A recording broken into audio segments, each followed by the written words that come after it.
சீனாவில் 2025ஆம் ஆண்டில் பிறப்பு வீதம் வரலாற்றிலே மிக குறைந்த நிலை எட்டியுள்ளதாக அரசு தகவல்கள் தெரிவிக்கின்றது.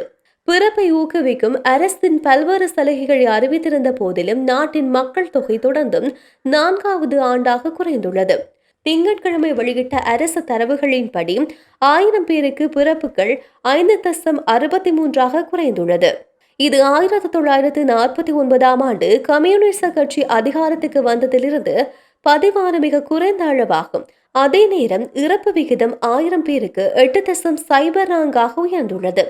இது 1968க்கு பிறகு காணப்பட்ட மிக பெரிய உயர்வாக கருதப்படுகின்றது. 2025ஆம் ஆண்டின் இறுதியில் சீனாவின் மக்கள் தொகை 33.9 லட்சம் குறைந்து 140 கோடியாக தாழ்ந்துள்ளது. இது கடந்த ஆண்டை விட வேகமான சரிவாக பதிவாகியுள்ளது. முதிர்ந்து வரும் மக்கள் தொகை மற்றும் மந்தமான பொருளாதாரம் ஆகிய சவால்களை எதிர்கொள்ளும் நிலையில் இளம் தலைமுறையினர் திருமணம் செய்து குழந்தைகள் பெற ஊக்குவிக்கும் முயற்சிகளில் பீஜிங் தீவிரம் காட்டி வருகின்றது. 2016ஆம் ஆண்டு நீண்ட காலமாக நடைமுறையில் இருந்த ஒரே குழந்தை கொள்கையை சீனா கைவிட்டது. 2 கொள்கைகள் அனுமதி கொள்கையை அறிமுகப்படுத்தியது. ஆனால் அது பிறப்பு வீதத்தில் நீடித்த உயர்வை ஏற்படுத்தவில்லை. இதை அடுத்து 2021ஆம் ஆண்டு ஒரு தம்பதியினருக்கு 3 குழந்தைகள் வரை அனுமதிக்கப்படும் என்று அறிவிக்கப்பட்டது.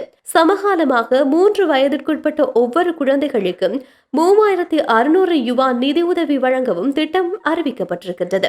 மேலும் சில மாகாணங்களில் கூடுதல் பண உதவி மற்றும் நீடிக்கப்பட்ட மகப்பேறு விடுமுறை போன்ற சலுகைகளும் வழங்கி வருகின்றன. இந்த நிலையில் சில ஊக்குவிப்பு திட்டங்கள் சர்ச்சைகளையும் ஏற்படுத்தியுள்ளது. குறிப்பாக கர்ப்ப தடுப்பு மாத்திரைகள் மற்றும் சாதனங்கள் உள்ளிட்ட கர்ப்ப தடுப்பு பொருட்களுக்கு விதிக்கப்பட்டிருக்கின்ற 13% புதிய வரி தேவையற்ற கர்ப்பங்கள் மற்றும் HIV பரவல் குறித்த அச்சத்தை உருவாக்கியுள்ளது. சீனாவின் மொத்த இனப்பெருக்க விகிதம் தற்போது ஒரு பெண்ணுக்கு சுமார் 1 குழந்தை என்ற அளவில் உள்ளது.